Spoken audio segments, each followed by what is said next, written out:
Tes satu dua. Mau jumpa lagi bersama Cocok Pidal ya mau ternyata masih diberi hidup. Baru sembuh sebentar, kambuh lagi, sembuh lagi, kambuh lagi. Penyakit bikin stres, tapi alhamdulillah mau masih diberi hidup dan bisa menceritakan alur cerita baru lagi ya mau tentang si MC kita yang sering dipukuli tapi malah jadi overpower, ternyata mempunyai si item, yaitu si MC harus dihajar 1 juta kali untuk mengaktifkan si item naga terbang yang legendaris ya mau. Dan juga selain si MC ini koplak, ternyata guru-gurunya pun koplak juga ya mau. Bagaimana keseruan ceritanya? Langsung saja. Terasa nikmat, langsung mengkerut dan cerat-cerit. Pada part kali ini kita diperlihatkan sebuah bangunan megah di perbatasan timur, yaitu Tanah Suci Yuan Choyamo. Lalu kita juga diperlihatkan lapangan bela diri dan seseorang di sana pun berkata, apa kalian sudah dengar? Tetua ketujuh yang menerima murid kali ini adalah seorang wanita cantik. Sambil terlihat beberapa orang di sana terkejut dan si botak itu pun berkata, itu adalah wanita cantik yang tercantik di sini. Lalu seseorang di sampingnya pun berkata, apa? Benarkah? Kalau begitu aku harus menggunakan 12 kekuatan untuk menunjukkan diriku. Kabarnya sudah puluhan tahun tetua ketujuh tidak menerima murid kan? Tapi kenapa hari ini tiba-tiba mengumumkan akan menerima murid? Lalu si botak pun menjawab, lagi pula aku berencana untuk menaklukkan ketua ketujuh dengan penampilanku yang tampan dan juga sangat berwibawa ini. Kalian menyerah saja. Sambil mereka semua pun langsung berbondong-bondong mendaftar untuk menjadi murid nomor 1 di Tanah Suci Yuan Choyamo. Dan tiba-tiba seseorang di sana pun berkata, lebih baik kamu menumbuhkan kepala yang botak dulu. Benar-benar. Lalu si botak pun menjawab, kalian semua iri dengan puncak cahaya aku kan? Sambil terlihat seseorang dari belakang pun datang, dan itu adalah si MC kita, Jiang Yu. Sambil ia dengan pede dikelilingi oleh si item di sampingnya itu, di sana ia pun bergumam, aku sudah dihajar orang sebanyak 990.000 kali. Asalkan dihajar 1000 kali lagi, tubuh nagaku akan diaktifkan kan? Sambil ia pun menatap ke arah kerumunan orang-orang di depannya itu, di sana Jiang Yu pun bergumam lagi, aku harus memikirkan cara untuk membangkitkan kemarahan sekelompok orang ini untuk menghajarku. Itu pasti bagus. Sambil terdengar si botak di sana berkata, lalu apakah kalian tahu rahasia pertumbuhan rambut? Dan temannya pun menjawab, kamu sudah berada di level yang sangat buruk, lebih baik kamu tanam rambut saja di Turki. Sambil mereka pun masih membicarakan rambut si botak yang makin menghilang, dan tiba-tiba seseorang gadis semok di sana pun datang sambil berkata, bukankah ini Jiang Yu? Beberapa hari yang lalu aku sudah mematahkan tulang rusukmu kan? Aku kira kamu sudah meninggoy, tidak disangka kamu baik-baik saja. Apa yang kamu lakukan di sini? Jangan-jangan mau ikut berguru pada tetua ketujuh ya? By the way, itu adalah salah satu gadis cantik idaman para pemuda yang bernama Ling Yu ya mau. Sambil kita diperlihatkan Jiang Yu yang menatap ke arah Ling Yu, di sana ia pun bergumam, Ling Yu, wanita ini mengandalkan pengejarnya terus membawa orang untuk mencari masalah denganku. Terakhir kali, jika bukan karena si item, aku pasti sudah akan dipukuli mati olehnya. Hari ini malah bertemu lagi. Akhirnya aku tidak perlu bersabar lagi. Sambil terlihat wajah licik dari Jiang Yu itu ya momo. Tapi tiba-tiba terdapat beberapa pria kekar di hadapan Jiang Yu itu, dan pria moha itu pun berkata, hei bocah, apa kamu tidak dengar kakak Ling Yu sedang bertanya padamu? Apa kau juga ingin menjadi murid tetua ketujuh kah? Lalu Jiang Yu pun menjawab, benar, aku datang untuk mengikuti pemilihan murid ketua ketujuh. Apa yang kalian inginkan? Lalu ia pun bergumam, membuat sekelompok orang ini marah dan memukulku 1000 kali. Tubuh nagaku akan segera aktif. Jackpot. Tapi si moha di sana pun makin emosi sambil berkata, hei bocah, aku akan memberitahumu yang sebenarnya ya. Kak Ling Yu pasti akan memenangkan pemilihan murid tetua ketujuh kali ini kan? Lalu teman di sampingnya pun berkata juga, benar, di sektor luar hanya Kak Ling Yu yang memiliki paras cantik, tubuh yang bagus, paling cocok menjadi murid ketua ketujuh. Kalau tidak mau dipukul, cepat pergi dari sini. Jangan menghalangi jalan Kak Ling Yu. Dan tiba-tiba mereka semua pun terbengong mendengar Jiang Yu yang berkata, konyol, ketua ketujuh memilih murid Beliau memilih bukan karena kecantikan. Apa gunanya tubuh yang bagus dan sempurna seperti itu jika benar-benar harus memilih berdasarkan tubuh? Aku rasa memilih asal wanita di gedung Yusan di bawah gunung akan lebih baik daripada Ling Yumu itu kan? Sambil ia pun membayangkan gadis-gadis penghibur cantik di sana ya Mok. Dan tiba-tiba si Mohak bersama kawannya di sana pun marah sambil berkata, "Apa? Kamu beraninya tidak sopan pada kakak Ling Yu ya? Tidak bisa dimaafkan." Dan Ling Yu di sana pun berkata, "Gedung Yusan? Apa itu?" Lalu dengan cepat si Mohak pun mendekat ke arah Ling Yu. Di sana ia pun berbisik, "Kak Ling Yu, bocah ini menghinamu. Gedung Yusan adalah rumah bordir." Dan tiba-tiba Ling Yu di sana pun terkejut berkata, "Apa? Kau menghina aku ya? Jiang Yu, beraninya kamu membandingkan aku dengan pelacur. Aku tidak akan mengampunimu hari ini." Sambil ia diselimuti amarah mengarah ke arah Jiang Yu. Tapi Jiang Yu dengan mode tulang lunak, ia pun berkata, "Kamu, apa yang ingin kamu lakukan? Aku peringatkan kamu ya, jangan mendekat. Jika tidak, aku akan..." Tapi di sisi Ling Yu, ia pun malah makin mendekat sambil berkata, kalau tidak apa? Apa yang akan kamu lakukan?" Dan seketika Jiang Yu di sana pun mengepalkan tangannya sambil berkata, "Jika tidak, aku akan..." Ceprok! Sambil ia pun memukul Ling Yu di sana hingga ia pun terlempar terbang menabrak ke arah tembok dipandangi oleh para anak buahnya. Di sana anak buahnya pun berkata, Kak Ling Yu, apa kau tidak apa-apa?" Sambil kita diperlihatkan di sisi Jiang Yu dengan mode seriusnya dan ia pun berkata, "Sudah kubilang jangan mendekat kan? Kau tahu rasa kan?" Tapi para anak buah dari Ling Yu itu pun makin emosi sambil berkata, "Bocah ini sudah gila, beraninya memukul Kak Ling Yuku. Semuanya jangan melamun lagi, sudah saatnya kita tampil."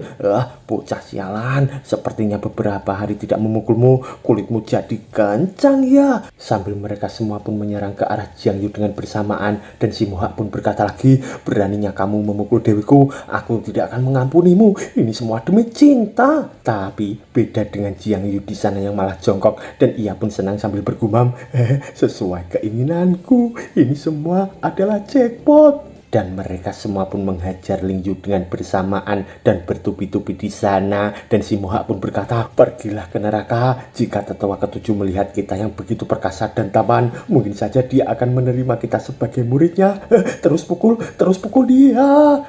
Jiang Yu ini memang tahan banting. Dia tidak akan mati. Jangan takut, tidak akan ada korban jiwa. Aku tahu apa yang harus dilakukan. Sambil mereka semua pun langsung menghajar lagi Jiang Yu. Sambil kita diperlihatkan di sisi Jiang Yu di sana yang menahan sakit dan ia pun bergumam, "Kumpulan sampah yang tidak berpengetahuan. Jika tubuh nagaku sudah keluar, semua orang akan berebut menjadi guruku. Mana mungkin ada kesempatan bagi kalian. Lanjutkan. Tinggal 500 tinju lagi. Biarkan badai datang lebih kuat." Sambil kita diperlihatkan dari kejauhan terdapat loli moli seksi yang menatap ke arah Jiang Yu yang diajar itu, dan itu adalah Suyu, yaitu tetua ketujuh yang menginginkan murid baru ya Mo. Dan ia pun berkata, "Siapa orang yang dipukul?" Sambil kita diperlihatkan seseorang berkumis di sana yang datang dan ia pun berkata, "Tetua ketujuh, bocah itu adalah murid dari divisi luar, Jiang Yu. Dia adalah sampah yang terkenal di luar sana." Sambil kita diperlihatkan tetua ketujuh yang menatap ke arah Jiang Yu dan ia pun bergumam, "Apa? Sampah ya? Sudah 300 tahun murid-murid berbakatku satu persatu gugur.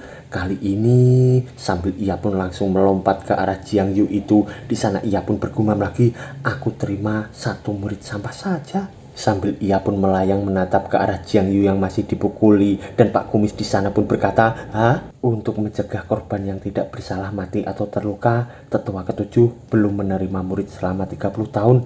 Kali ini dipaksa menerima murid, entah itu keberuntungan atau malapetaka.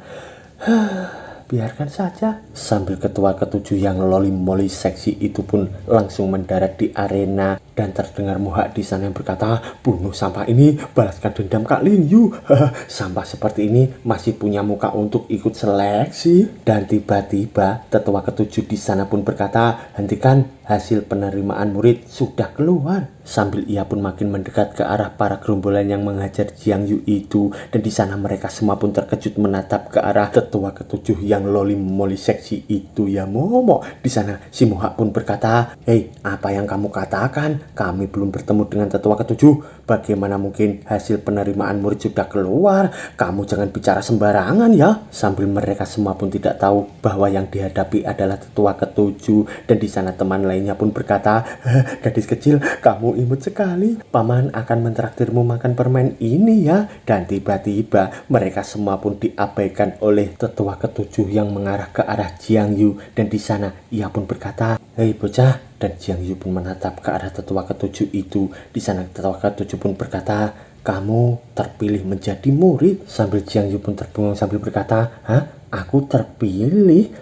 Aku terpilih? Benarkah? Sambil Jiang Yu pun belum menyadari bahwa di depannya itu adalah tetua ketujuh. Dan di sana si Mohak pun berkata, hei, lucu sekali. Tetua ketujuh terkenal di medan perang dengan status dan posisinya. Bagaimana mungkin dia bisa memilih sampah seperti Jiang Yu sebagai muridnya? Dan dari mana asal gadis ini? Kenapa dia bicara omong kosong? Sambil mereka semua pun emosi mendengar kata-kata dari tetua ketujuh itu. Tapi tiba-tiba Ling Yu dari samping tetua ketujuh itu pun emosi sambil berkata, hei gadis kecil, kamu datang untuk membuat marah kan? Mesti tetua ketujuh itu bodoh. Dia juga tidak akan menerima Jiang Yu sebagai muridnya kan? Sambil Ling Yu itu pun belum menyadari bahwa di depannya itu adalah tetua ketujuh. Dan di sana Ling Yu pun berkata lagi, jangan salahkan aku jika kau terus berbicara omong kosong. Dan tiba-tiba Ling Yu di sana pun langsung dikeprek lagi oleh tetua ketujuh hanya dengan menggunakan satu pukulan hingga ia pun terlempar lagi menabrak ke arah tembok. Dan di sana tetua ketujuh pun berkata, berisik sekali, menyebalkan. Dan di sisi Ling Yu ia pun makin emosi sambil berkata, kamu gadis sialan, ternyata berani memukulku ya. Ya, dengarkan baik-baik. Siapa yang mematahkan kaki gadis ini lebih dulu, aku akan berkencan dengannya malam ini. Sambil ia pun langsung memerintahkan para anak buahnya itu. Dan di sana para anak buahnya pun terkejut sambil berkata, apa? Berkencan dengan kakak Ling Yu yang semok malam ini? Dan tiba-tiba mereka semua pun langsung bergembira, berebut akan mematahkan kaki dari tetua ketujuh itu. Dan mereka pun berharap akan kiku-kiku dengan Ling Yu ya Momo. Sambil kita diperlihatkan dari sisi kiri, mereka semua pun menyerang ke arah tetua ketujuh itu sambil berkata, hei loli kecil, jangan salahkan paman kalau kejam padamu ya. Sambil kita diperlihatkan dari sisi kiri, tetua ketujuh itu pun diserang lagi oleh para anak buah dari Ling Yu. Dan mereka pun berkata, kamu sendiri yang mencari masalah ya bocil. Tapi tiba-tiba Jiang Yu di sana pun langsung menghadang dan ia pun berkata, tunggu, jika ingin menyentuhnya lewati aku dulu. Dan dari belakang Jiang Yu tetua ketujuh itu pun berkata, hei bocah, apa aku pernah bilang butuh bantuanmu? Dan Jiang Yu pun berkata, bagaimanapun kamu berada dalam situasi ini karena membantuku kan? Terlebih lagi kulitku kebal, tidak takut dipukul. Cepat pergi. Sambil kita diperlihatkan perasaan Jiang Yu di sana senang dan ia pun bergumam, jika aku dipukuli lagi, fisik nagaku akan bangkit.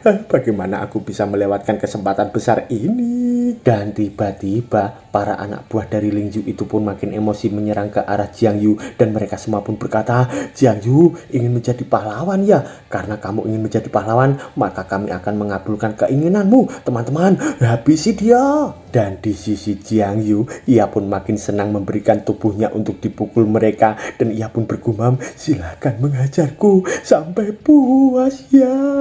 Sambil kita diperlihatkan tetua ketujuh dari belakang Jiang Yu itu. Dan ia pun bergumam, meskipun bocah ini tidak berguna, tapi hatinya tidak jahat, sesuai dengan seleraku. Dan tiba-tiba tetua ketujuh itu pun langsung menghilang dari belakang Jiang Yu. Ternyata ia pun mengarah ke arah depan dari Jiang Yu, akan menyerang ke arah anak buah dari Ling Yu. Dan ceprok, mereka semua pun langsung terpental hanya dengan hentakan kaki dari tetua ketujuh itu. Dan mereka semua pun kesakitan sambil bergumam, "Sial, dia kenapa begitu kuat?" Dan tetua ketujuh pun berkata, "Apa kalian bisa menyentuh muridku? Sembarangan." Sambil kita diperlihatkan di sisi Ling Yu di sana yang shock menatap ke arah anak buahnya yang terpental, dan ia pun bergumam, "Apa? Siapa gadis kecil ini sebenarnya? Bisa-bisanya dia menjatuhkan semua orang hanya dengan satu jurus." Tapi beda dengan ekspresi Jiang Yu di sana yang sedang membuka mata, dan ia pun berkata, kenapa masih belum dihajar? Kenapa aku tidak merasa sakit? Apa yang terjadi? Kenapa semuanya terluka?" Sambil ia pun terkejut menatap ke arah anak buah dari Ling Yu itu yang sudah tepar di sana, dan ia pun bergumam, mungkinkah dia?" Sambil ia pun menatap ke arah tetua ketujuh itu yang montok dari belakang, ya mok. Dan Jiang Yu di sana pun makin shock sambil bergumam lagi, "Gadis ini terlalu brutal, mengagetkanku selama setahun.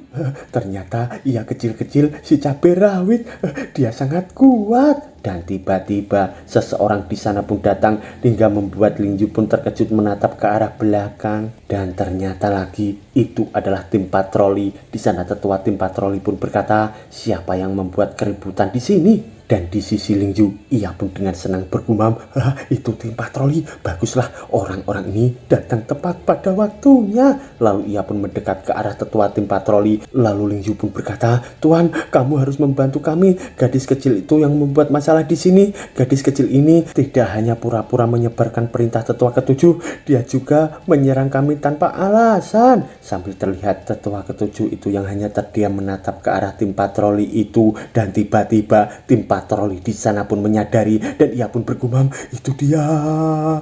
Sambil mereka semua pun makin mendekat dengan cepat ke arah tetua ketujuh, dan di sisi Ling Yu dengan senyuman psikopat ia pun bergumam, "Gadis kecil, hari ini kamu akan tamat." Dan tiba-tiba para tim patroli itu pun langsung bersujud memberi hormat kepada tetua ketujuh, dan mereka semua pun berkata, "Salam hormat kepada tetua ketujuh." Sambil kita diperlihatkan Jiang Yu di sana terkejut, begitu juga dengan para anak buah dari Ling Yu di sana terkejut juga mendengar bahwa bocil loli moli seksi itu adalah tetua ketujuh, ya momok. Dan kita diperlihatkan di sisi Ling Yu di sana makin shock, dan ia pun bergumam, "Dia tetua ketujuh, apa yang aku lakukan?" Sambil kita diperlihatkan di sisi tim patroli, ia pun dengan emosi menatap ke arah kerocok-kerocok itu sambil berkata, "Kenapa kalian masih melamun? Cepat berlutut." Lalu dengan cepat mereka semua pun langsung berlutut di hadapan tetua ketujuh sambil berkata, "Salam hormat kepada tetua ketujuh. Tetua ketujuh, maafkan kami." Tapi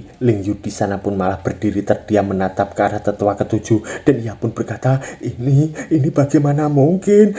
Dia jelas-jelas hanya seorang gadis kecil kan? Bagaimana bisa menjadi tetua ketujuh?" Dan tiba-tiba ketua patroli itu pun marah kepada Ling Yu sambil berkata, "Kurang ajar sekali kau, beraninya murid luar menghina tetua ketujuh ya? Kamu cari mati ya?" Di sana Ling Yu pun makin ketakutan sambil berkata, "Jangan, aku salah, mohon ampun tetua ketujuh." Sambil ia pun bersujud gemetar di hadapan tetua ketujuh dengan pose yang sangat menantang, "Semok bohai, aduhai ya mok." Dan Ling Yu di sana pun gemetaran sambil berkata, Aku murid luar, namaku." Lalu tetua ketujuh itu pun memalingkan wajahnya sambil berkata, "Sudahlah, aku tidak tertarik dengan namamu." Sambil kita diperlihatkan Ling Yu di sana makin shock, dan ia pun bergumam, "Apa? Tetua ketujuh bahkan tidak ingin tahu namaku?" Lalu tetua ketujuh itu pun melirik ke arah Jiang Yu, dan ia pun berkata, "Jiang Yu, ikuti aku." Dan Jiang Yu pun menjawab, "Salam hormat, murid di sini tetua ketujuh." Dan ia pun bergumam,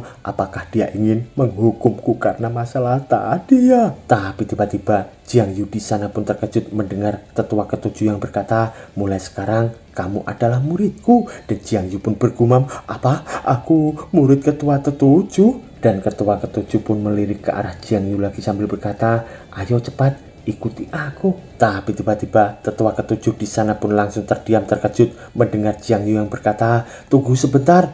Tetua ketujuh, meski ada seorang guru melindungi dengan baik, tapi bagiku sepertinya tidak perlu. Sambil ia pun pusing di sana dan Jiang Yu pun bergumam, meski Loli bagus, tapi aku tidak boleh serakah. Aku sudah punya si item, asalkan kena pukul, aku bisa menjadi lebih kuat. Tidak perlu guru sama sekali kan? Lalu tetua ketujuh di sana pun perlahan pergi meninggalkan Jiang Yu dan ia pun berkata, kalau begitu terserah kamu. Dan Jiang Yu pun berkata, terima kasih tetua ketujuh. Dan tetua ketujuh itu pun perlahan pergi meninggalkan Jiang Yu sambil bergumam, bagus juga, aku tidak melibatkan orang yang tidak bersalah lagi. Tapi tiba-tiba dari belakang Jiang Yu, beberapa orang di sana pun berkata, sial, bocah ini menolak tetua ketujuh. Jangan-jangan si Jiang Yu ini bukan hanya sampah, tapi otaknya juga bermasalah. Katanya tetua ketujuh terkenal kejam saat mengajar orang. Bocah ini tahu dirinya sampah, jadi dia takut sampai tidak berani berguru. Sambil kita diperlihatkan Jiang Yu itu yang mendengar kata-kata mereka,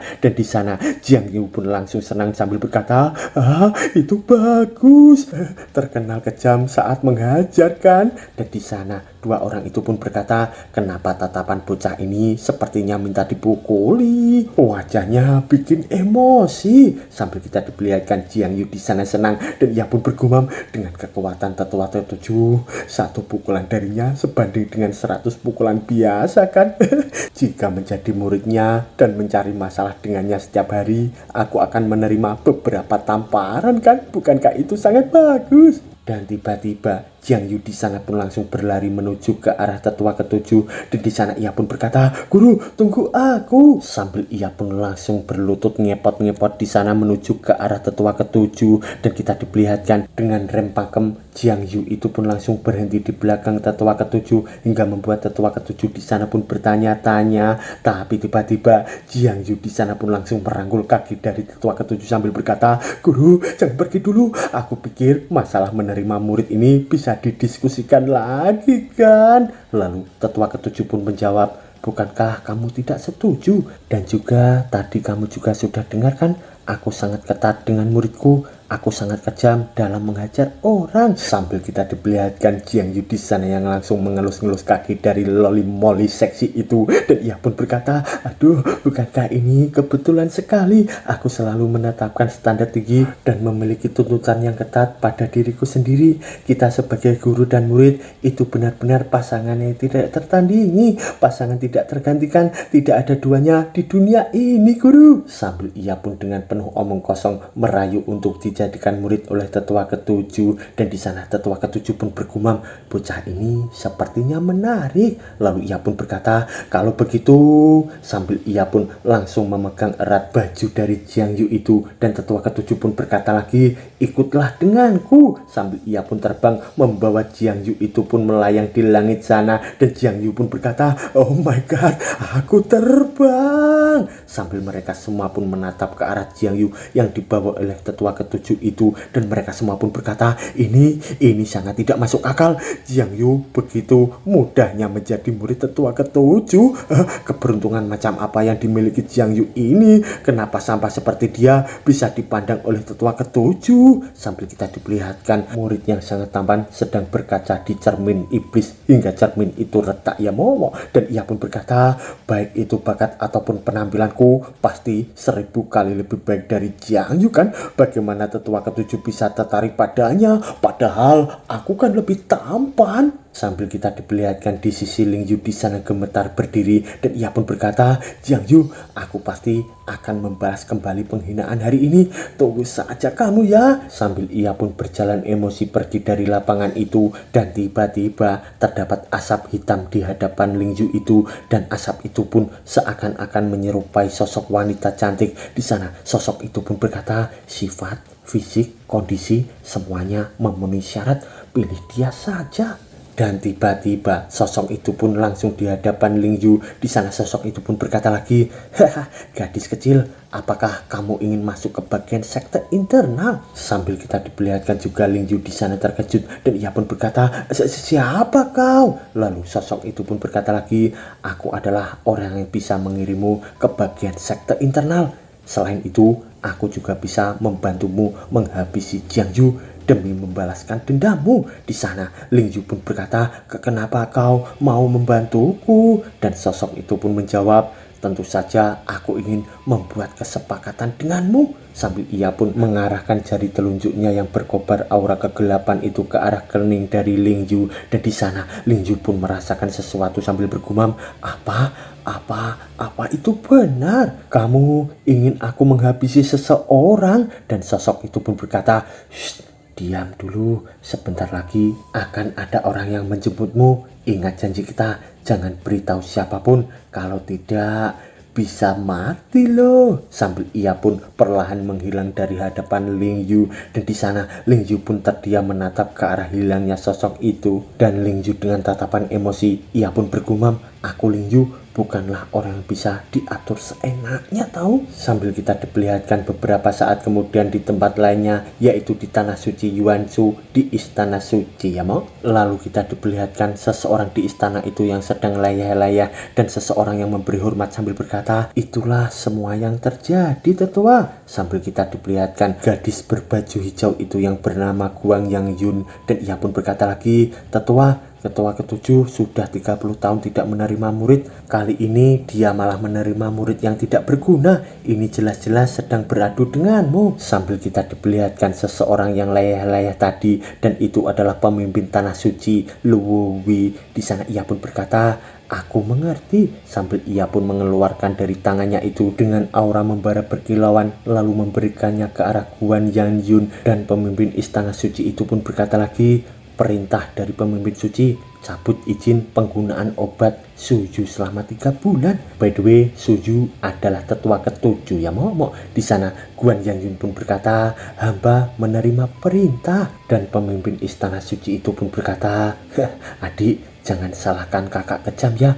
Bagaimanapun hanya muridmu yang bisa membuka tempat rahasia itu. Sambil kita diperlihatkan di tempat lainnya, di alam rahasia Gunung Bosan, terdapat seseorang yang melaju dengan cepat menuju ke arah tempat itu. Dan ternyata itu adalah tetua ketujuh. Di sana ia pun langsung turun sambil berkata, kita sudah sampai. Lalu kita diperlihatkan di sisi Jiang Yu. Di sana ia pun berkata, tempat tinggal tetua sekte dalam memang sangat mewah, jauh lebih baik daripada rumah jerami tempat aku tinggal. Sambil kita diperlihatkan tetua ketujuh di sana yang hanya terdiam. Lalu kita diperlihatkan Pak Tua Kumis di sana mendatangi tetua ketujuh, dan ia pun berkata, aduh nona besar, akhirnya kamu kembali. Lalu tetua ketujuh pun berkata, ini Jiang Yu, dia akan menjadi tuan muda dari alam rahasia Gunung Bosan. Kamu jelaskan aturannya kepadanya ya. Lalu dan Pak Tua Kumis di sana pun berkata, nona jangan pedulikan dia dulu. Guan Yan Yun, pelayan pemimpin suci datang dan mengatakan akan menyampaikan perintah dari pemimpin suci padamu. Sambil kita diperlihatkan Guan Yan Yun di sana datang, dan ia pun berkata, tetua ketujuh,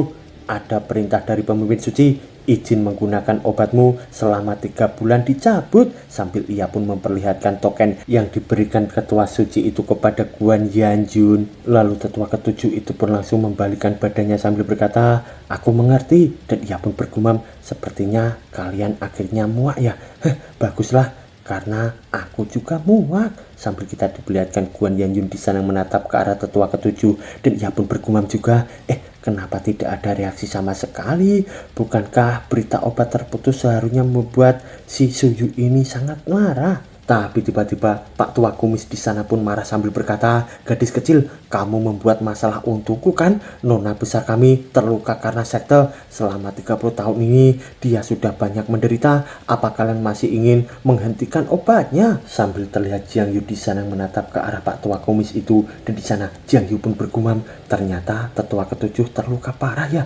Pantas saja rumor di luar mengatakan dia tidak bisa menerima murid selama 30 tahun. Sambil terlihat Guan Yan Yun di sana yang menjawab, masalah obat itu juga bukan salah pemimpin suci. Jika ingin menyalahkan, hanya bisa menyalahkan tetua ketujuh yang menerima murid sampah. Sambil ia pun menatap ke arah Jiang Yu itu, dan Jiang Yu di sana pun berkata, apa? Aku? Ini semua salah aku? Apa kau bercanda? Lalu Guan Yan Yun pun pergi meninggalkan Jiang Yu itu sambil berkata, tubuhnya yang tidak memiliki aura spiritual sedikit pun benar-benar sampah. Tapi Jiang Yu di sana pun malah tersenyum sambil bergumam, aduh, orang ini datang untuk memprovokasiku ya. Biarkan dia memukulku beberapa kali. Dengan begitu tubuh nagaku akan bangkit kan. Lalu ia pun berkata, hei berhenti kau. Sambil terlihat Guan Yanjun di sana yang langsung berhenti. Dan ia pun berkata, apa? Kau menyuruhku berhenti? Lalu Jiang Yu pun berkata lagi, karena kamu menganggapku sampah. Apa kau berani bertarung denganku? Sambil terlihat Guan Yanyu di sana makin emosi dan ia pun berkata, kamu si sampah ini masih berani menantangku? Apa kamu kira setelah menjadi murid tetua ketujuh tidak ada yang berani mengganggumu lagi? Sambil kita diperlihatkan juga tetua ketujuh yang mendengar itu dan ia pun melirik ke arah mereka sambil bergumam, anak ini ingin membela aku ya. Tapi tiba-tiba Pak Tua Kumis itu pun mendekat ke arah Jiang Yu sambil berbisik dan ia pun berkata, Tuan, wanita di depan ini adalah pelayan pemimpin suci. Kedudukannya luar biasa tahu. Jika kau berani mengganggunya, tetua ketujuh juga tidak bisa membantumu. Tapi Jiang Yu di sana pun malah berkata, kamu tidak perlu menghalangiku. Tidak masalah jika bocah ini menghinaku, tapi dia berani menghina guru. Aku tidak bisa menahannya. Seperti kata pepatah, guru tetap akan menjadi guru selamanya. Aku sebagai murid harus menjaga martabat guru walau harus mati. Sambil kita diperlihatkan Pak Tua Kumis di sana terkejut mendengar kata-kata dari Jiang Yu itu yang berlagak kesatria ya momo, dan ia pun bergumam, apa dia serius atau apakah dia sudah gila? Dan di sisi Jiang Yu ia pun makin tersenyum sambil bergumam, hehehe, ini tidak hanya bisa mengaktifkan tubuh nagaku, juga bisa membuat tetua ketujuh berutang budi padaku. Aku tidak rugi dalam transaksi ini kan. Sambil kita diperlihatkan di sisi Guan Yanjun di sana yang emosi mengeluarkan aura di tangannya dan ia pun berkata, sampah sepertimu ingin membela martabat orang lain, apakah kamu pantas? Dan Jiang Yu pun menjawab, hahaha, kamu bisa tahu apakah aku layak atau tidak setelah bertarung kan? Ayo, jangan bilang aku akan menindas wanita ya. Aku akan membiarkanmu menyerang duluan. Sambil dengan cepat Guan Yanjun itu pun menyerang ke arah Jiang Yu. Di sana ia pun berkata, karena kamu ingin mati,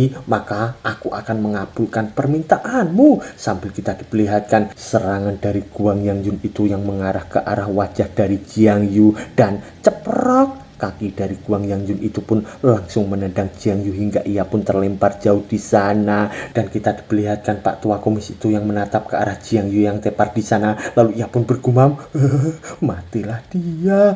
Nona, bagaimana dengan Jiang Yu itu? Sambil ia pun menunjuk ke arah Jiang Yu dan khawatir terhadap keadaannya. Tapi tetua ketujuh di sana pun malah menjawab, tidak apa-apa. Kekuatan Jiang Yu biasa-biasa saja, tapi mulutnya tajam. Tidak ada salahnya dia dirugikan dan dihajar kan. Sambil kita diperlihatkan Guan Yanjun di sana yang mengeluarkan aura membara di tangannya dan ia pun berkata, apakah seorang kultivator pemurnian Ki tingkat pertama layak menantangku? Aku akan melepaskanmu demi ketua tujuh. Jika ini terjadi lagi, maka jangan salahkan aku. Tapi tiba-tiba ia pun terkejut mendengar Jiang Yu yang berkata, ini saja belum berakhir, kenapa sudah mengungkit lain kali? Dan ternyata terdapat si item yang muncul yang bertuliskan, si item naga terbang, tubuh naga telah diaktifkan. Dan Jiang Yu pun bangkit sambil berkata, tadi kamu senang karena menghajarku kan? Selanjutnya giliranku untuk bersenang-senang. Sambil kita diperlihatkan tetua ketujuh di sana terbengong dan ia pun bergumam, Jiang Yu, kenapa rasanya sedikit berbeda?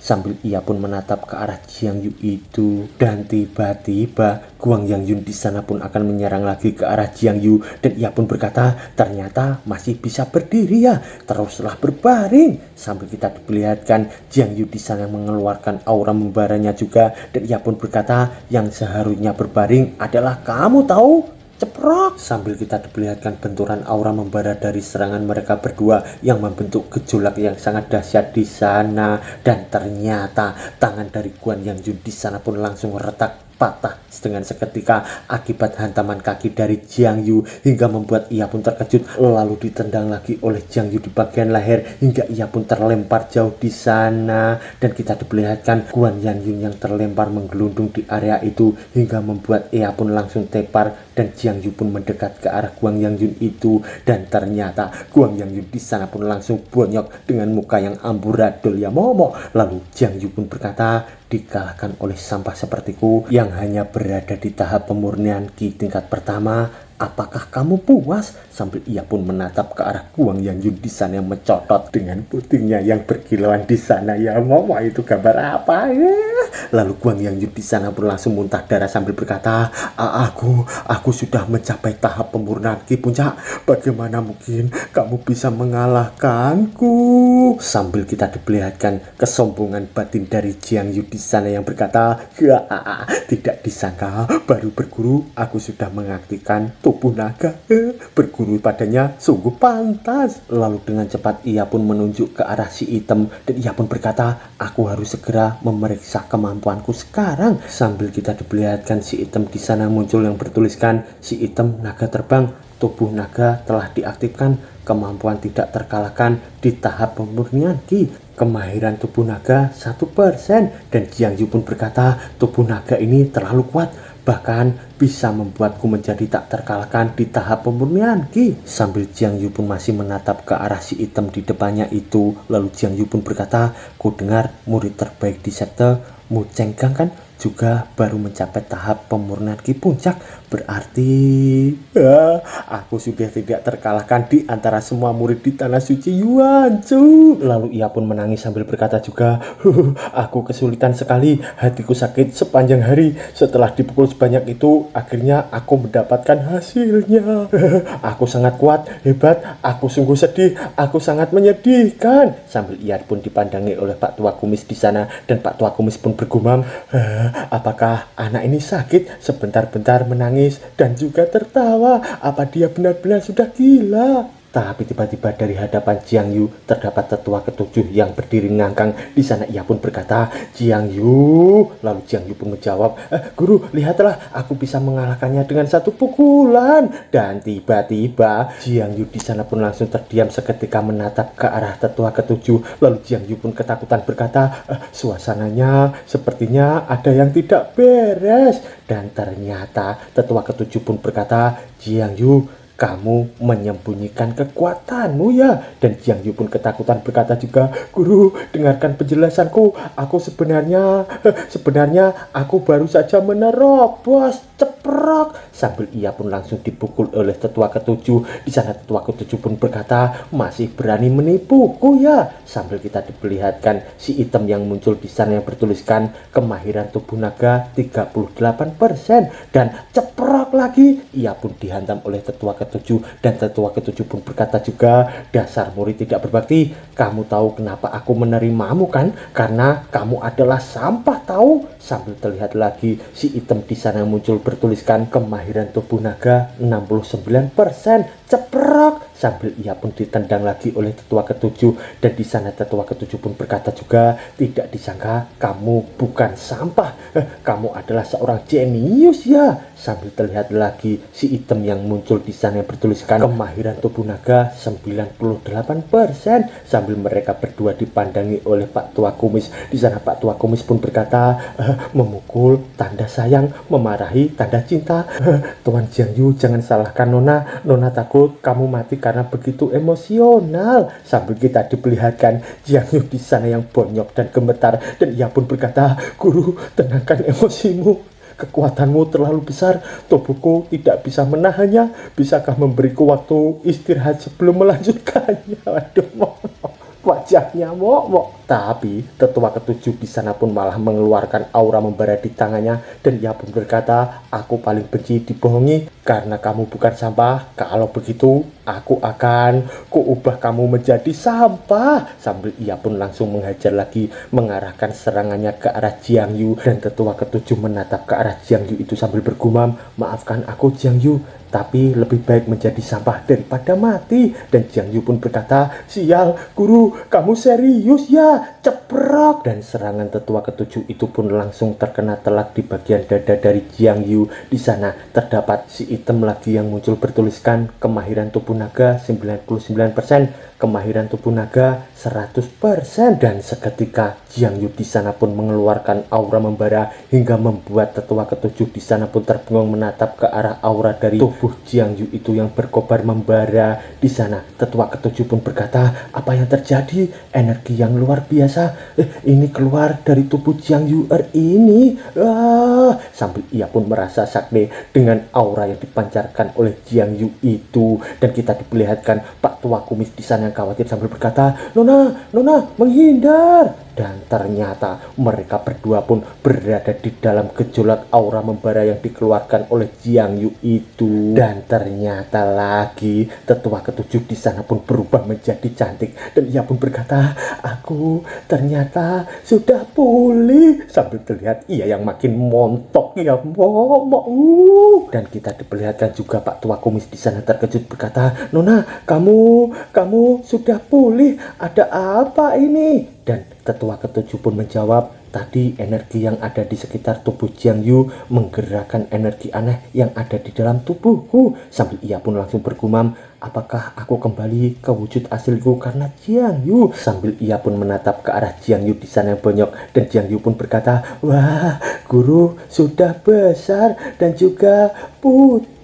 Waduh, mau apanya yang besar dan juga putih ini ya. Sambil kita diperlihatkan tetua ketujuh di sana bertanya-tanya dan ia pun berkata, putih apanya? Sambil kita diperlihatkan ia yang langsung terdiam sambil malu-malu mengingat-ingat nama produk mangkuk Brenda putih dengan bunga biru dengan harga awal 5 ya mau. Lalu dengan seketika ia pun langsung menghajar ke arah Jiang Yu sambil berkata, wah, matilah kau. Katakanlah Jiang Yu, katakanlah apa yang kau lihat. Sambil terlihat Jiang Yu yang makin bonyok di sana ya mau. Dan ia pun berkata, guru, aku benar-benar tidak melihat apa-apa. Lalu dengan cepat tetua ketujuh itu pun memalingkan badannya dan ia pun berkata, tidak mengherankan kamu tidak melihat apa-apa. Aku akan pergi dulu. Dan Jiang Yu dengan muka bonyok di sana pun bergumam, guru ini pasti iblis wanita. Dia memukulku lebih kejam dari orang-orang Ling Yu. Lalu tetua ketujuh itu pun berkata lagi, Pak, berikan semua bahan obat yang ada di gudang untuk dia gunakan. Aku ingin dia muncul di depanku besok dengan penuh semangat. Lalu Pak Tua Kumis pun berkata, apa? Ingin menggunakan bahan di gudang obat? Nona, sekte sudah menghentikan pasokan obat untukmu. Jika kamu memberikan sisa obat pada tuan muda, bagaimana denganmu? Lalu tetua ketujuh pun menjawab, kamu diam dan turuti saja aku tentang masalah ini. Lalu ia pun bergumam, energi yang diberikan oleh Jiang Yu bisa memulihkan wujud asliku. Jika aku bisa mencari tahu alasannya, mungkin saja kelak aku tidak perlu menggunakan obat lagi. Sambil kita diperlihatkan Jiang Yu dengan bibir jontornya menatap ke arah mereka berdua yang pergi. Dan ia pun bergumam, guru memberikanku obat yang tersisa. Ternyata dia masih menyayangiku. Aku juga suka putih. Aku juga suka guru. Sambil kita diperlihatkan beberapa saat kemudian di alam rahasia Taosu. Di sana seseorang pun berkata, apa? Pemimpin suci merebut izin pasokan obat tetua ketujuh selama 3 bulan. Sambil kita diperlihatkan di ruangan itu terdapat tungku obat besar di sana dan seseorang gadis pun berkata, bahkan tetua ketujuh juga melukai Guan Yang Yun, salah satu bawahan dari pemimpin suci. Dan pria di depannya pun menjawab, ya itu benar Nona. Dan gadis di samping tungku besar itu bernama Lian He, tetua kedua ya mau. Di sana ia pun berkata, selama 30 tahun luka adik ketujuh bergantung pada obat dewa dari sekte. Jika berhenti mengonsumsi obat selama 3 bulan, aku khawatir adik ketujuh pasti akan mati. Jiyun, cepat ikuti aku ke alam rahasia Gunung Bosan. Aku ingin bertemu dengan adik ketujuh. By the way, pria itu yang berkacamata adalah murid alam rahasia Taosu yang bernama Jiyun ya mau. Sambil kita diperlihatkan di sisi lainnya di alam rahasia Gunung Yaosan terdapat seseorang yang memainkan senjatanya dan ia pun berkata, haha, menarik. 30 tahun sudah berlalu, Suyu, kamu dengan seenaknya menggunakan prestasimu untuk bertindak semaumu. Dia bahkan berani menghajar pelayan pemimpin suci. Ternyata itu adalah tetua keempat Fanzi dan di sampingnya terdapat murid alam rahasia Gunung Yosan yang bernama Jing Xiuxi. Dan ketua keempat pun berkata lagi, aku ingin sekali pergi melihatnya. Dan bersambung mo.